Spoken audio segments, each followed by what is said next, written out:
Africa. It's been called the birthplace of humanity, the land where our ancestors took their first steps,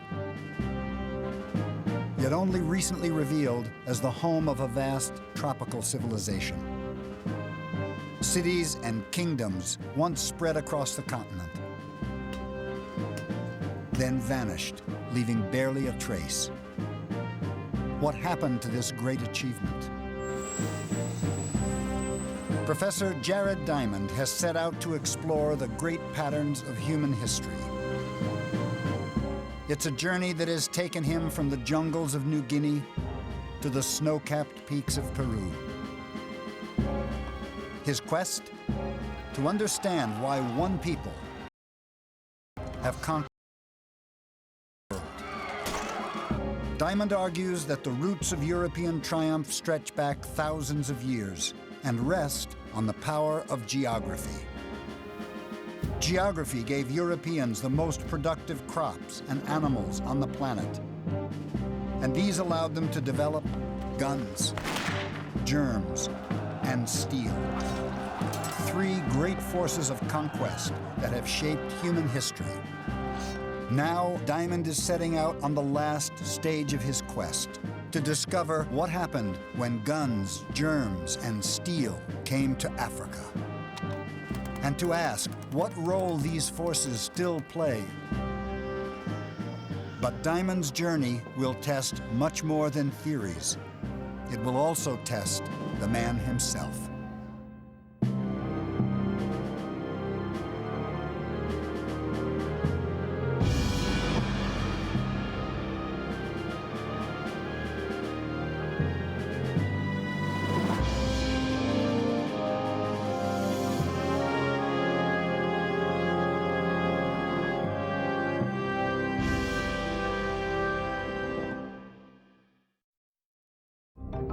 Funding for Guns, Germs, and Steel was provided by the Alfred P. Sloan Foundation to enhance public understanding of the role of technology in society, and the Arthur Vining Davis Foundations.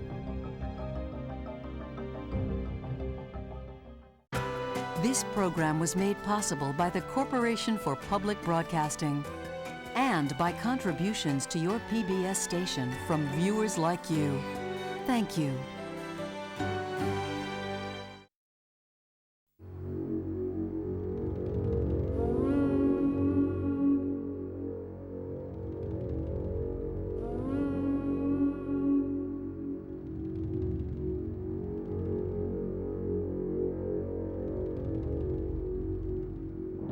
A Class 19D South African Railways steam locomotive, built Glasgow, Scotland, 1932. It is a testament to technology and human achievement. A tool built to carve a path across a continent. A lasting symbol of the triumph of European guns, germs, and steel.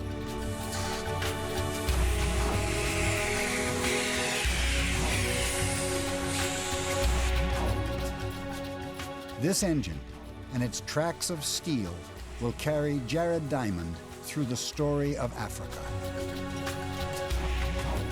It is a tale with its roots in ambition and greed, the peoples of Europe reaching out beyond their native lands in a quest for global conquest. As Europeans expanded around the world, they conquered other people. They built railroads, they developed rich societies modeled on Europe. They had done this successfully in North America and South America and Australia. And then they arrived in Africa, and it looked as if the same thing was starting all over again. But Africa would be different. A place of dangers and secrets hidden from these foreign invaders.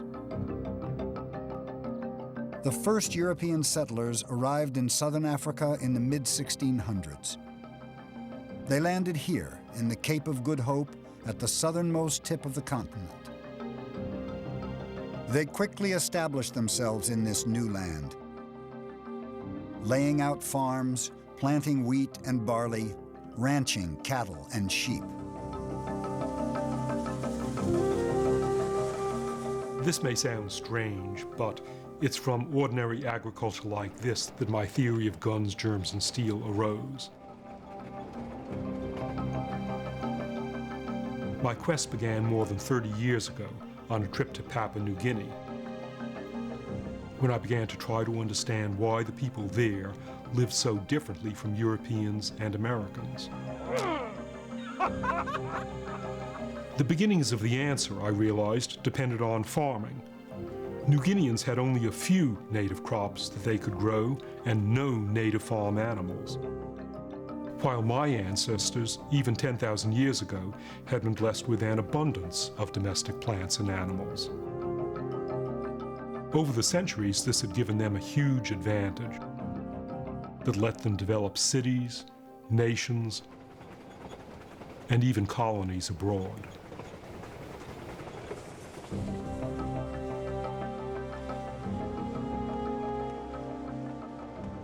But southern Africa is 5,000 miles from Europe. How was it possible for the settlers to import European crops and animals to such a distant part of the world? As much as skill, it came down to good fortune. Geography had dealt the settlers an immensely lucky hand. They had stumbled across one of the few parts of the southern hemisphere that feels just like Europe. Because the Cape and Europe lie at a similar latitude or distance from the equator. And this means that the temperature and climate of these widely separated regions are almost exactly the same. The Europeans were able to establish prosperous farms and settlements, properties now owned by their descendants, people like Hempeth Dutoit. So your family has been here for centuries on this land. How do you feel about the land yourself then? Well, I've always loved the land since childhood days, and agriculture's been in our family for so many generations. Tell me about the history of this farm. Well, the land was occupied in 1683. I mean, that was only a couple of years after the first settlers came to the Cape. But settlers like the Dutoit knew that this was not an empty land. Even today, their farms turn up evidence of the Cape's original inhabitants, a people known as the Khoisan. Oh, this is interesting. This is from the Stone Age. Oh. Prior to the occupation of this land in 1683 by the settlers, this land was most probably occupied by Khoisan people.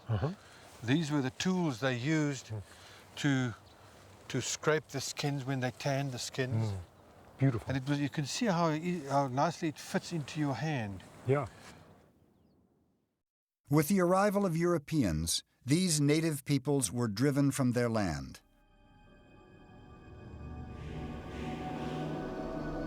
But they also faced an invisible and even more devastating agent of conquest.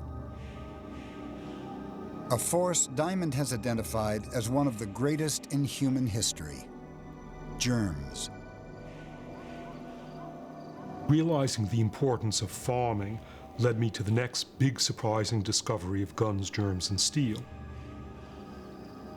Domesticated animals had given Europeans one advantage of which they were completely unaware.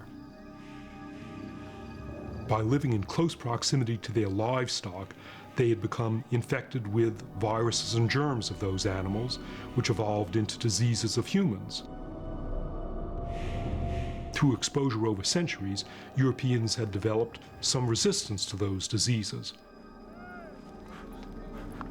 But as Europeans spread around the world, they encountered peoples who didn't have that same resistance, and who then fell victim to devastating outbreaks of infection, especially of smallpox. In the Americas, millions of native people died from this one disease. And here in the Cape, it wrought the same havoc on the Khoisan peoples.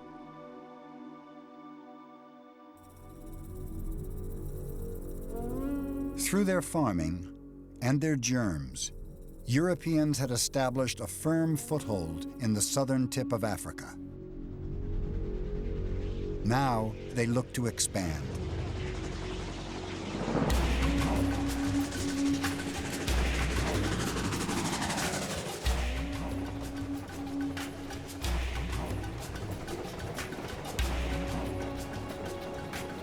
In the 1830s, there was a burst of the pioneer spirit, such as had been seen in the European expansion across North America and Australia.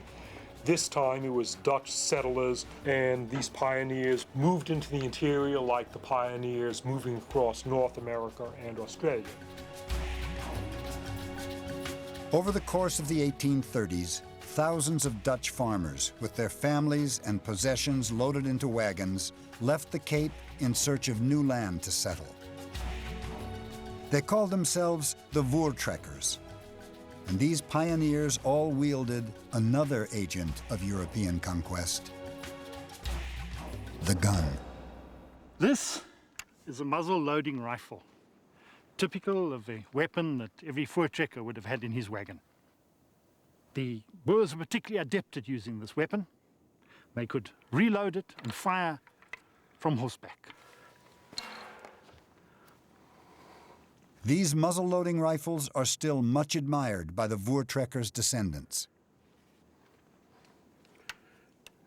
Every single man that was in good health had at least 2 or 3 of these particular rifles. In those days, it must have been the person's life, you know. Everything depended on that, you know. They hunted with them. Yes, he hunted they protected themselves with them. It was part of him, you know. If you didn't handle a gun that day, there was something wrong with you. Yeah. Yes. Guns and the steel from which they're made were the last 2 of the great advantages that Europeans carried with them around the globe.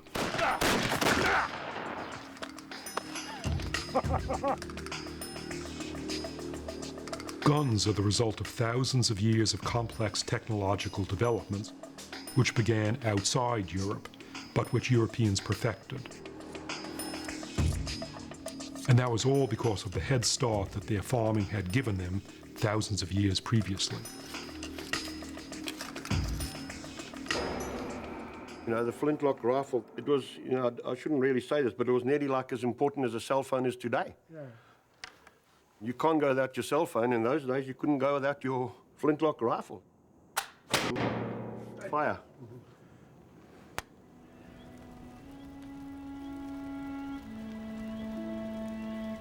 Armed as they were, the European settlers must have been confident they could overcome any obstacle as they pushed further into the African interior.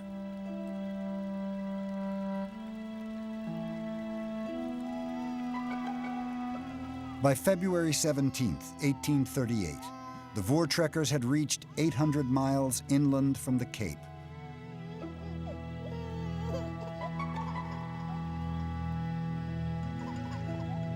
But they were entering an alien and unexplored land.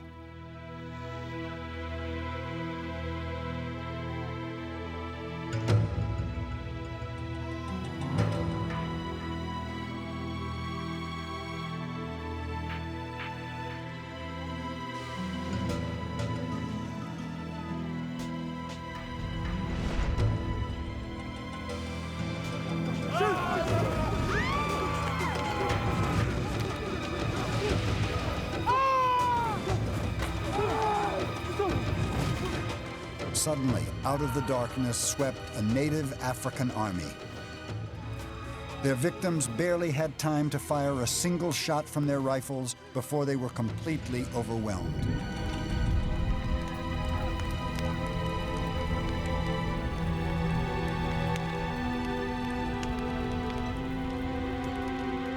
Within hours, nearly 300 Voortrekkers lay dead.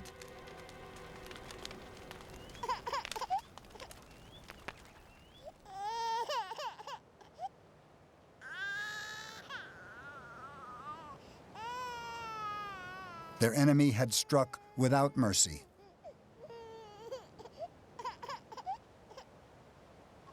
Killing men, women, and children alike. Who could have committed such a ruthless and calculated assault, stopping the Europeans in their tracks?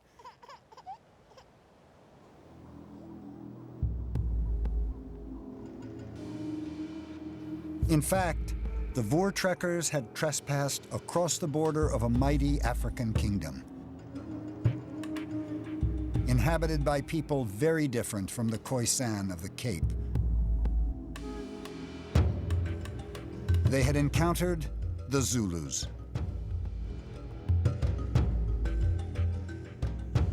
When they ran into the Zulus, they ran into a group of people who were very different to anybody else they'd been up against up until that point in time.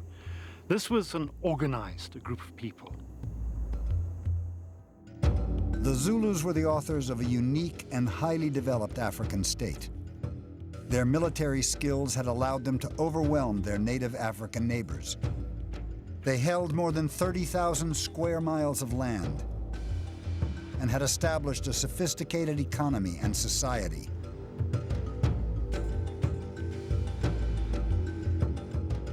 The ferocity of the Zulu defense of their land was something the Voortrekkers had simply not expected. It was more than the Boers could handle. They were not prepared for the attack from the Zulus.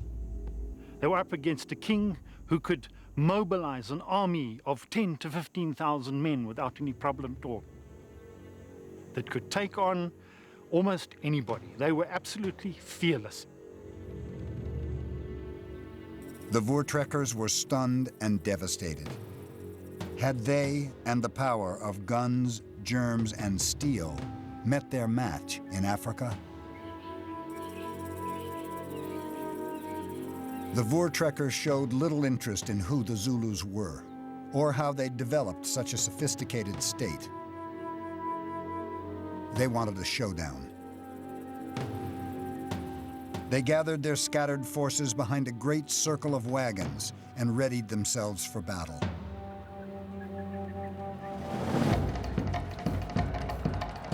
At dawn on the 16th of December, 1838, more than 10,000 Zulus stormed across the horizon,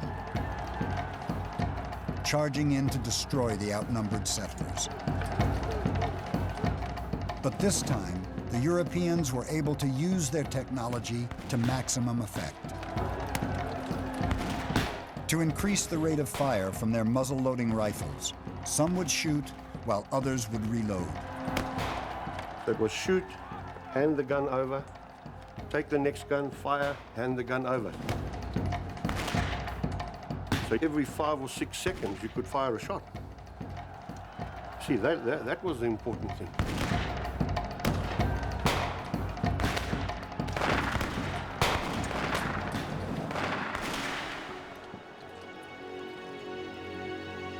This time, not a single Zulu could get within 10 paces of the encampment. It was a massacre. The Voortrekkers had probably killed an estimated 3,000 to 3,500 Zulus. The Boers themselves suffered only 3 injuries. The conflict became known as the Battle of Blood River. The Zulus had been broken. Guns, germs, and steel had prevailed.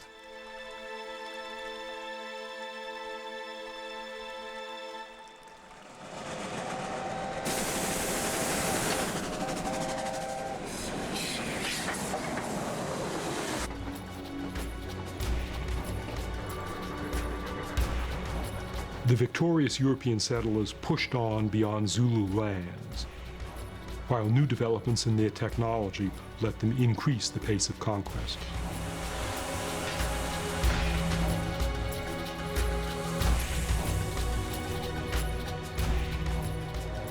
Railroads were key. With railroads, one could transport lots of people and their supplies over vast areas. And so in Africa, Europeans started to build railroads, move into the interior and transport themselves and their supplies. This was the era of the Industrial Revolution, a revolution that introduced one further weapon to the colonization of Africa. A weapon that put the same devastating firepower seen at Blood River into the hands of just a single man. This is a Maxim gun. What made this weapon such a great weapon as opposed to the old single-shot weapons that had been used in years before was this gun could fire continuously for up to 500 rounds a minute. It had the equivalent firepower of probably 100 men in a company with single-shot weapons.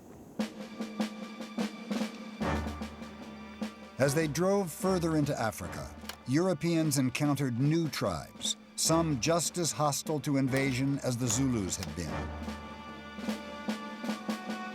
But for peoples like the Matabele, there was simply no answer to the world's first fully automatic weapon.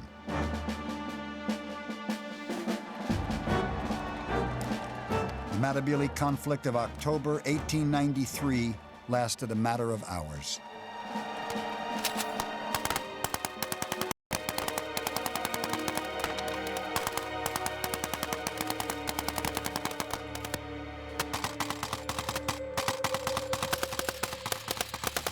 The settlers mowed down those Matabele warriors until there were only a few of them left.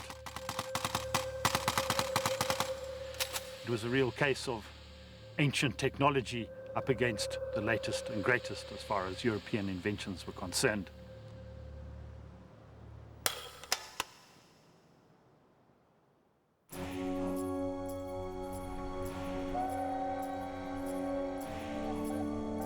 It seems like the birth of a new age. Europeans carving a path into the interior of Africa, conquering tribe after tribe, settling where they pleased. Guns, germs, and steel triumphant. Except now, those settlers would find themselves facing an entirely new enemy, one that had once been their greatest ally: geography.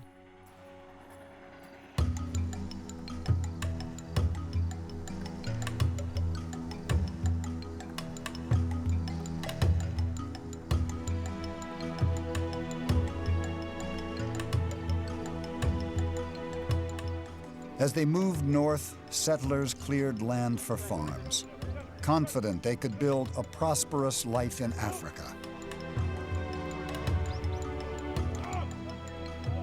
But with little warning, things began to go awry.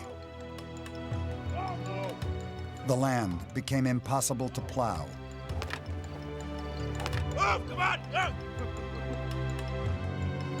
Their crops refused to grow. Their shoes fell apart in the mud.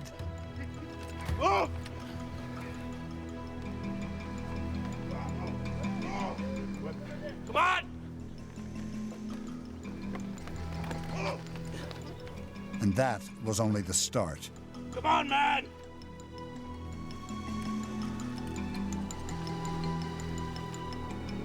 The second big problem that Europeans encountered was their animals died. Their horses and oxen had been a big part of the European advantage elsewhere in the world. Oxen as draft animals and horses as their military animals. But here, the animals were dying. For thousands of years, these domesticated animals and crops had sustained European civilization. Without them, there would have been no guns, germs, and steel. No history of conquest and colonization. And now, the settlers themselves began to fall ill with terrible fevers. While all around them, they could see native Africans farming, herding cattle, healthy and alive.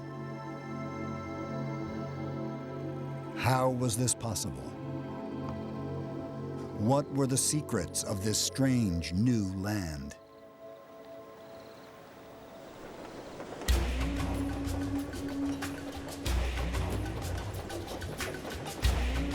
The ideas behind guns, germs, and steel all spring from an understanding of geography. And geography explains why Europeans were now failing. European crops had grown well in the Cape because the Cape was a mirror of the European world, lying on a similar latitude. But as the settlers progressed into the African interior, they'd been moving north, closer and closer to the equator. At about 23 degrees south, near the river Limpopo, they passed a major geographical boundary known as the Tropic of Capricorn. They were leaving behind their familiar European climate and entering a totally different world. They had entered the tropics. Compared to the European or temperate zones, the tropics operate by entirely different rules. Instead of the 4 seasons of Europe, North America, and the Cape, here there are just 2. The dry season and the rainy. Wheat and barley, the crops that had sustained European civilization for centuries, had not evolved to survive in this tropical climate.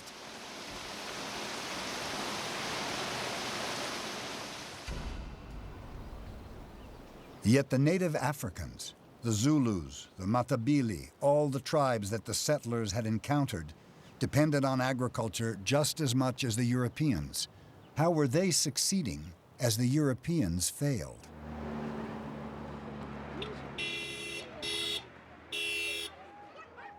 Even today, the continent of Africa is composed of thousands of different tribal groupings. Each is subtly distinct from the next in custom and language.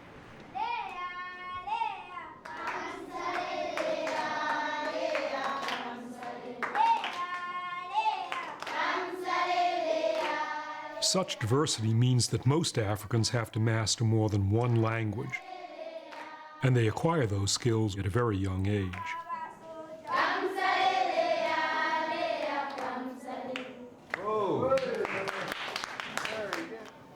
I would like to find out how many languages you speak. Who here knows how to speak Bemba? Aha! Does anybody else know how to understand or speak Lozi? You speak Lozi? Yes. Do you also speak Bemba? Yes. Is there another language that you speak also? Lovak. Lovak. That's 4 languages. That's good. Most Americans speak only one language.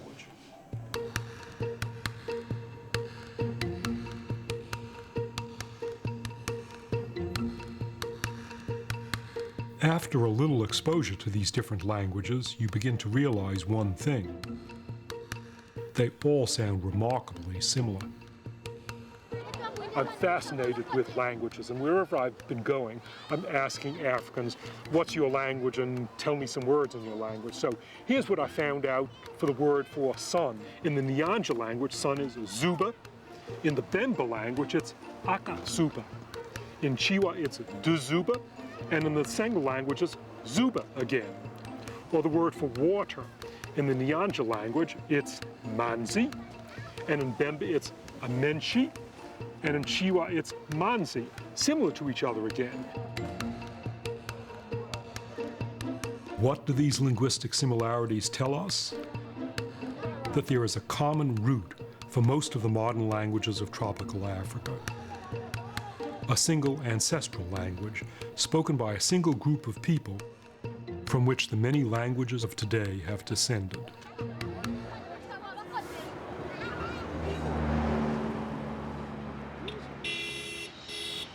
Linguistic analysis has isolated a family of languages known as Bantu, which originated in tropical West Africa.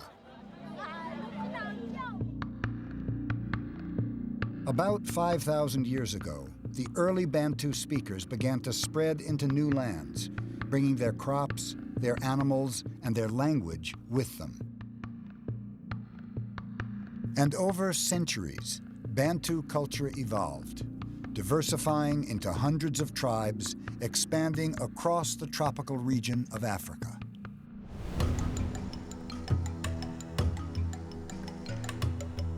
But the truth of this Pan-African civilization was suppressed for many years. Dr. Alex Skerman is trying to overturn the legacy of South Africa's racist past. She has been excavating an archaeological site on the banks of the Limpopo River.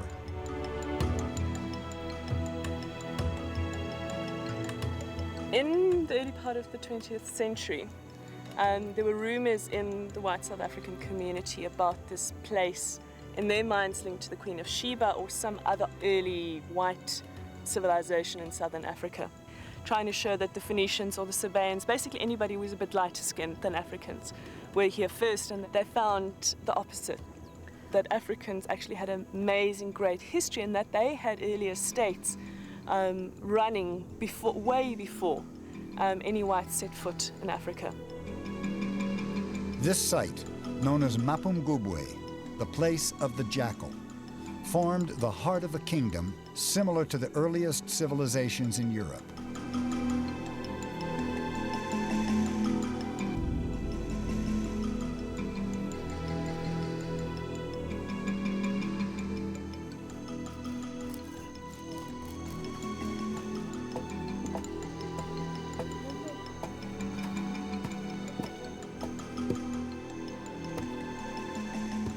Mapungubwe was the core, it was the capital of a massive state. About 5,000 people living around this hill. But then you had several thousand other people living in the valley who produced the agricultural surplus to feed the city or town. They had cattle, they had sheep, they grew sorghum, millet, they worked iron. It was a massive, amazing development that occurred in southern Africa.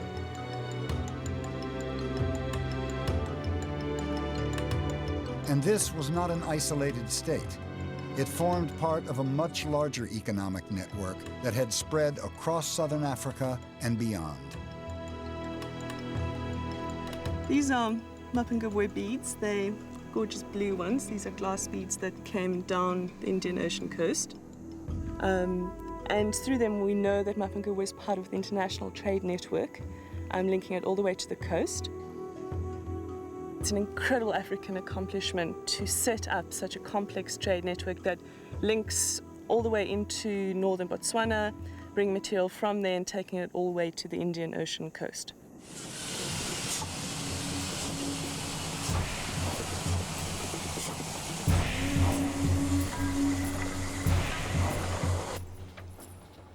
So, Africans had overcome the problems of agriculture that defeated the European settlers. They had developed a unique tropical system of agriculture that had spread across the continent and become the foundation of complex societies, trading as far afield as India.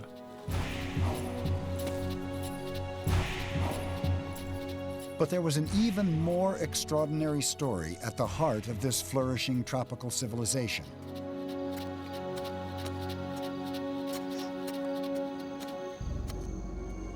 As soon as they entered the tropics, Europeans and their imported animals had fallen victim to terrible disease.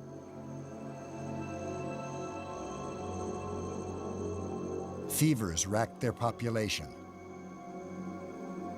Yet tropical Africans showed fewer of the same effects. Many of them even survived that most lethal of European weapons, smallpox. The disease that had devastated the native peoples of North and South America and the Khoisan of the African Cape. How was this possible? Diamond believes it all comes back to geography. Many of the diseases that were killing the settlers and their European livestock were unique to the tropical world. They had never encountered them before. It was a complete reversal of the usual pattern of conquest. In the New World, the germs had been a weapon on the side of Europeans, killing indigenous people. Here, it was indigenous germs to which Europeans had not a history of exposure. So here we have guns, germs, and steel again, but the germs working in the opposite direction, killing Europeans. The settlers and their imported livestock had fallen victim to a host of tropical infections and diseases.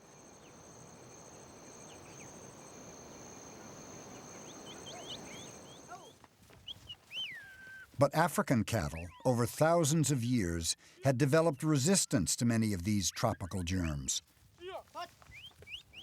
And these cattle might also explain why tropical Africans had not succumbed to smallpox on the same scale as the Khoisan people of the Cape. The smallpox virus originally crossed over from cattle to man centuries ago, and experts now believe it may have first originated in tropical Africa. Africans were certainly familiar with the disease. They had even developed methods of vaccination that bestowed an immunity for life. And there was more. Native Africans had also developed antibodies against one of the most virulent diseases on Earth: malaria. Carried by the humble mosquito, this was the disease that was now overwhelming the European settlers.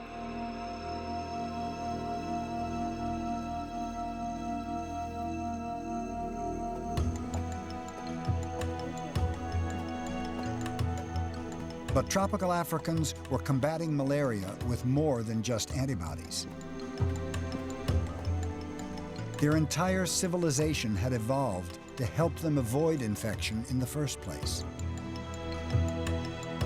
They tended to settle in high or dry locations, away from the wet, humid areas where mosquitoes breed. And by living in relatively small communities, spread out over vast areas, Africans could limit the level of malaria transmission. It was an extraordinary achievement.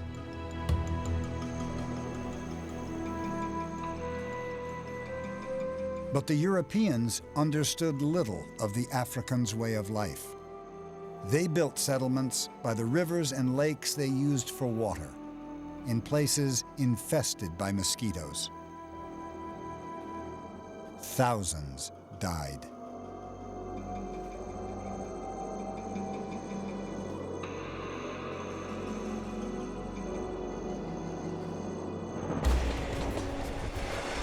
So it seemed that the tropics had defeated European guns, germs, and steel,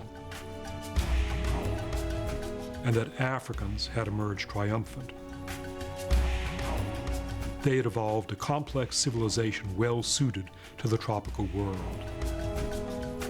A civilization that had spread throughout the continent in a vast cultural diaspora. Was this the end of European guns, germs, and steel in Africa? And what would the future hold for the indigenous tropical civilization?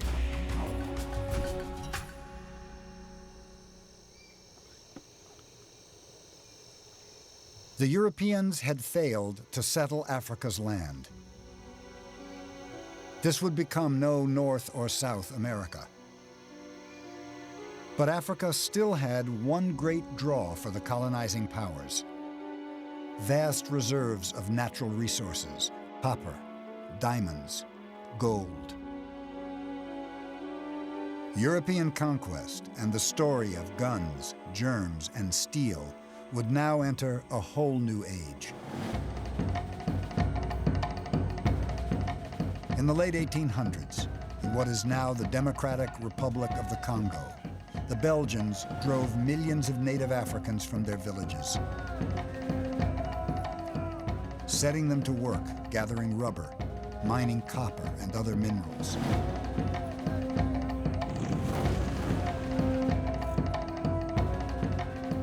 Burning their homes behind them, reducing their 1,000-year-old tropical civilization to dust and ashes. Few were as brutal as the Belgians, But across the continent, millions of Africans were compelled to abandon a way of life perfectly adapted to the tropics and to labor for Europeans. To ferry Africa's natural wealth back to Europe, the colonizers turned again to their technology, building ever greater railroads. After more than half a century and the labor of tens of thousands, tracks of shining steel reached all the way from the Cape into the very heart of the tropics.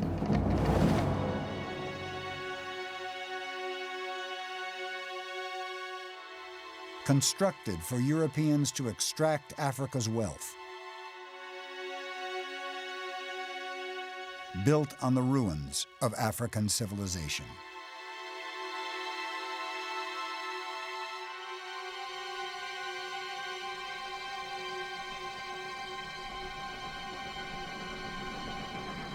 All this time, I've been uncovering the trail of guns, germs, and steel across Africa. And even this train and the track it rides on lie at the heart of my story.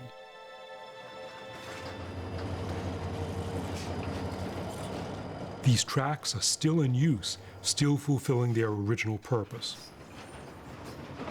Trains travel from the southern tip of Africa into modern Congo and Zambia, ferrying back tons of copper and other minerals.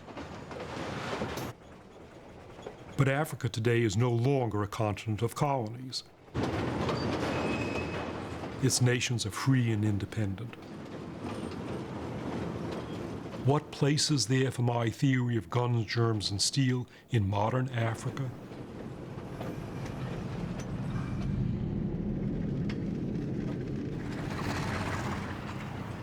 Ndola, northern Zambia, the end of the line for Jared Diamond. Civil war in the neighboring Congo makes it too dangerous to travel the last few miles of this track. But even here, the reality of modern Africa is clear. I'm now in the center of the African tropics, and I'm in Zambia, one of the poorest countries in Africa and really in the whole world. The average annual income here is a few $100s, and the average lifespan of a Zambian is 35 years, so I myself have now lived nearly 2 average Zambian lifetimes. What goes through my mind here is, what can history and geography and guns, germs, and steel tell us that would help us understand the plight of Zambia today?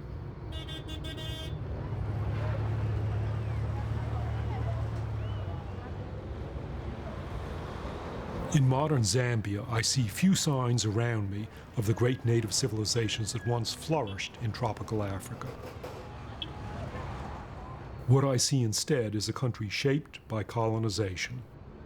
I see towns and cities that grew up next to the mines and railroads established by Europeans and built on the European model. What about the great forces that originally shaped this continent and its people? The forces behind its conquest by Europeans. Where are guns, germs, and steel in modern Africa?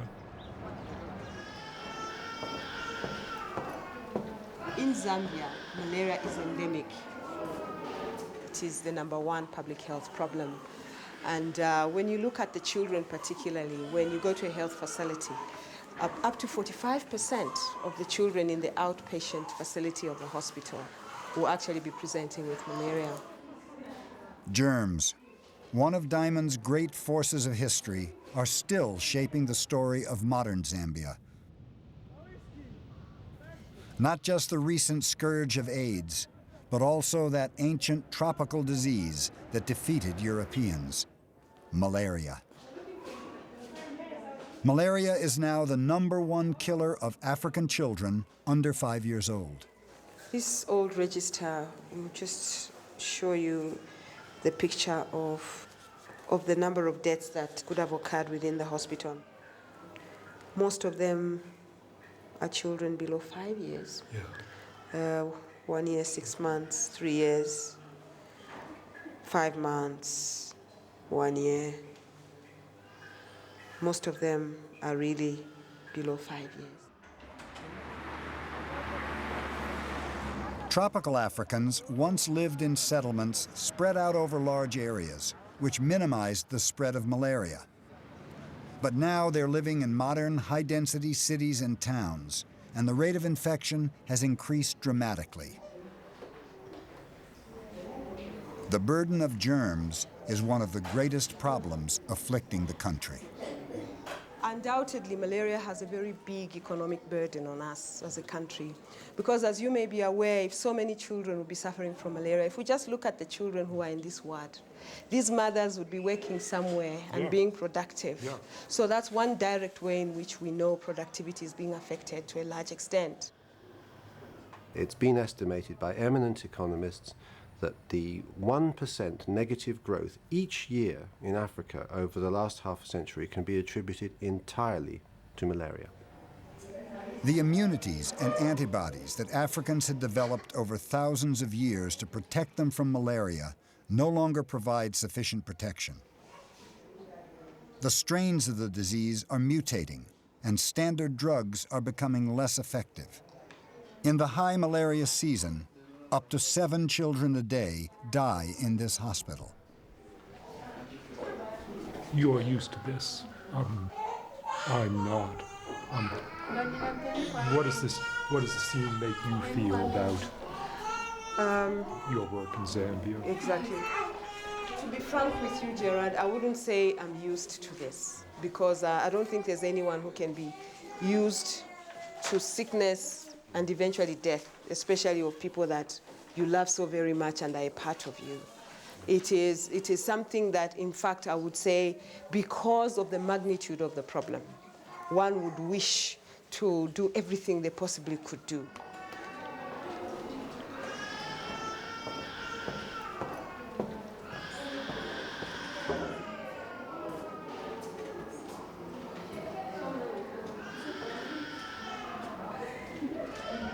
Because of the fact that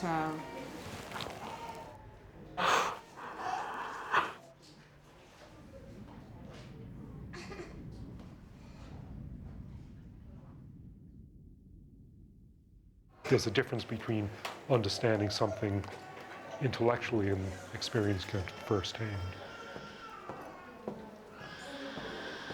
In my book, Germs was one of the 3 main forces of history, and it's impersonal, and it's still different, and it hits me to be in a place where germs are in action.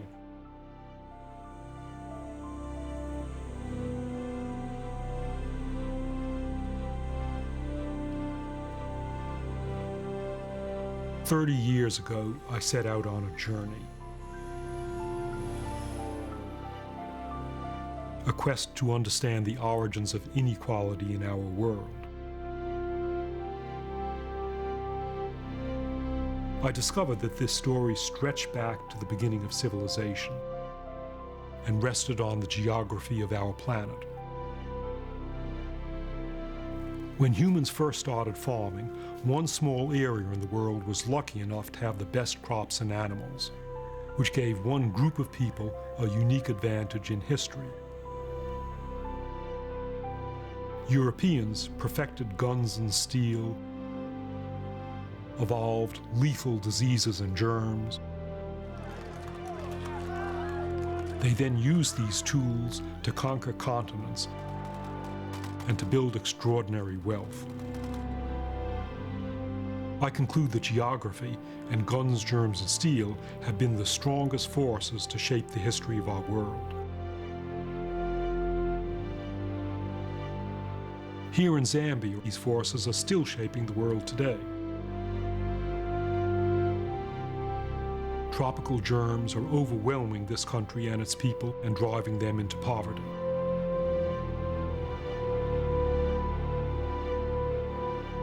Does that mean that Zambia will always remain a victim of these great forces of history and geography?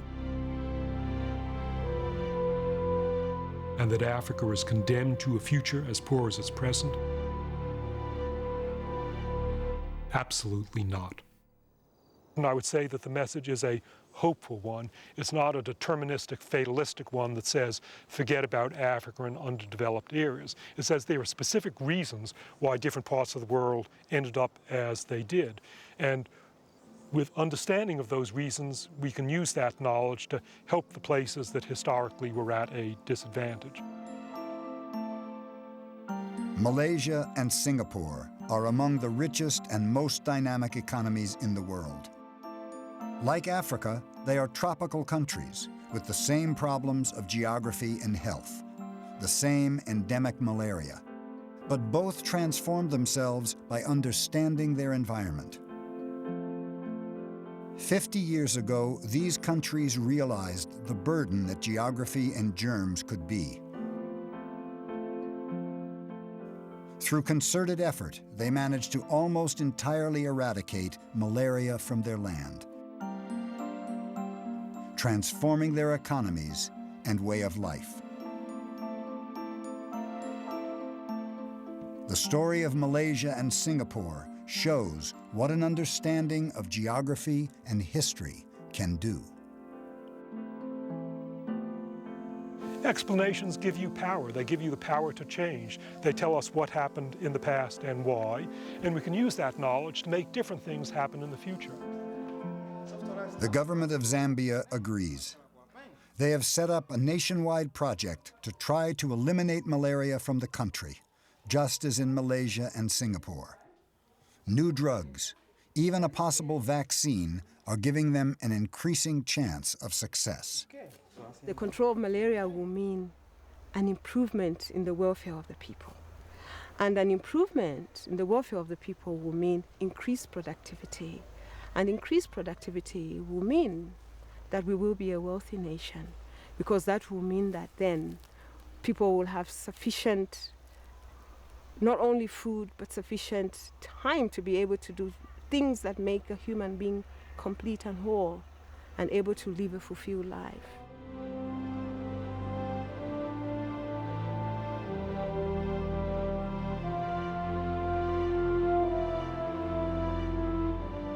Jared Diamond's quest has been to understand the great forces of human history.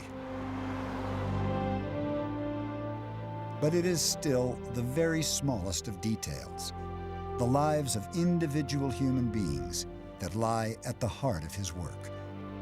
When we talk about history, we talk about development, we talk about competition between societies and the wealth of nations. It can sound intellectual, but here in Africa, there are human faces on it.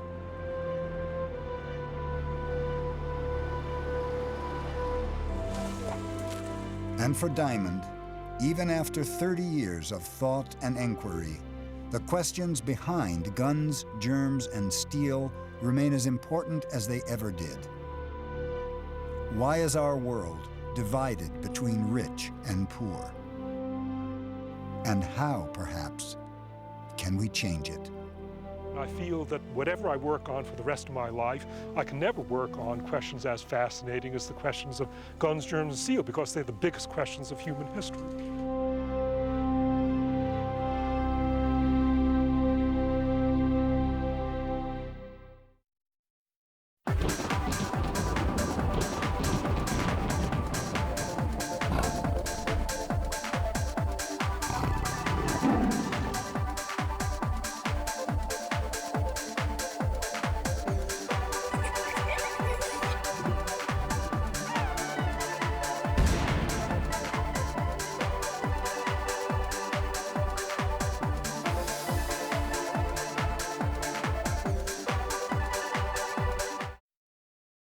Visit pbs.org and get tips on starting your own PBS program club so you can discuss how guns, germs, and steel influenced your ancestors.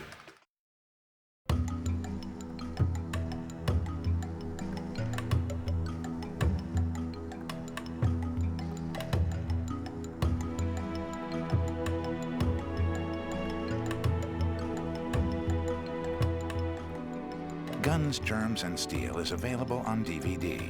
The companion book to the program is also available.